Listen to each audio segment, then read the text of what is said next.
আসসালামু আলাইকুম। সবাই কেমন আছেন বন্ধুরা? আমি আজকে একটা নতুন কাজ নিয়ে আসছি আপনাদের সাথে দেখানোর জন্য।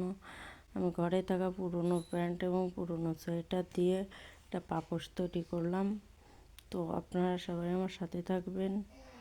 এই যে আমি প্রথমে প্যান্টটা কেটে নিচ্ছি, 2 পা কেটে সুন্দর করে সাইজ করে, তারপরে এই যে কেচি দিয়ে কাটতেছি, কেটে সাইজ করব, করে তারপরে হচ্ছে সেলাই করব। সেলাই করে তারপরে আপনারা সঙ্গে থেকে দেখতে পারবেন। এই যে সেলাই করছি, সেলাই করে তারপরে হচ্ছে আপনারা আমার সঙ্গে থাকেন, দেখতে পারবেন। তো ঘরে থেকে বসে থেকে সময় কাটানোর জন্য বন্ধুরা আপনারা এইভাবে আমার মতো করতে পারেন। আমি ঘরে বসে এটা করেছি, হয়তো আপনাদের ভালো লাগবে তাই দিলাম। কাজ করলে ভালো লাগে, কিন্তু সময়ের দরকার। বন্ধুরা এই দেখেন, আমি এটা এখন সেলাই শেষ, উল্টায় নিচ্ছি।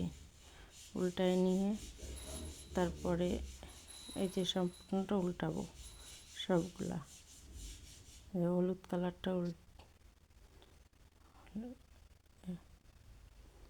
এরপরে এই যে আমি এগুলা সুন্দর করে পেতে সাইজ করে নিচ্ছি।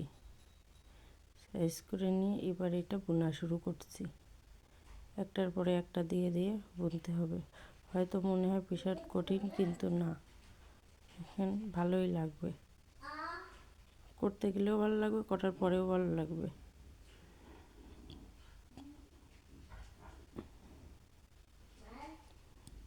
এবার অনেকটা বোনা হয়ে গেছে, দেখেন। এবার অপর সাইডটা বুনছি।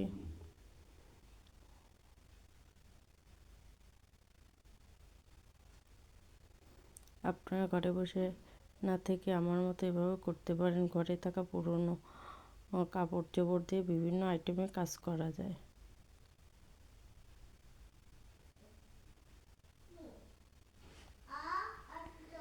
এই যে আমার প্রায় খানিকটা বোনা হয়ে গেল, আর সামান্য অল্প একটু বাকি আছে বুনতে।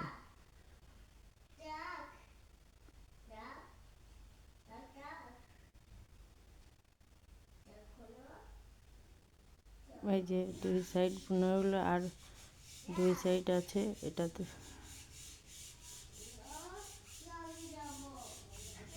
এই দেখেন আমার ছোট্ট বাচ্চাটা আমার কাজ করছে, আরও খেলা করছে। এই যে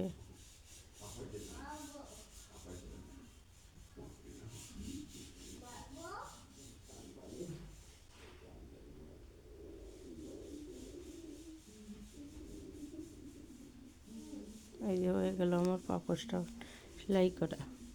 আমি সেলাই করে নিয়েছি, চারিবার সেলাই মেশিন দিয়ে আটকে নিয়েছি, অবশ্যই সেটা দেখাতে পারিনি। এবার বাকিটুকু হাত দিয়ে সেলাই করে নিচ্ছি, তো এটা দেখাচ্ছি।